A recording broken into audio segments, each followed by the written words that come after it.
Two-factor authentication 2FA adds an extra layer of security to your Xbox account.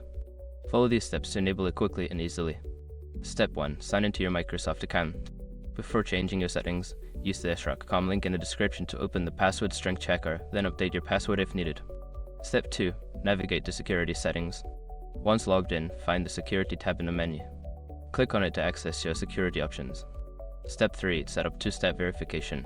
Look for the option labeled two-step verification or two-factor authentication. Click on it to begin the setup process. Step 4. Choose your verification method. Select how you want to receive your verification codes, such as via text message or an authenticator app. Follow the prompts to complete the setup for your chosen method. Step 5. Confirm and save changes. After setting up your verification method, confirm it by entering the code sent to you. Make sure to save any changes to finalize the setup. Now your Xbox account is more secure with two-factor authentication enabled. Enjoy gaming with peace of mind.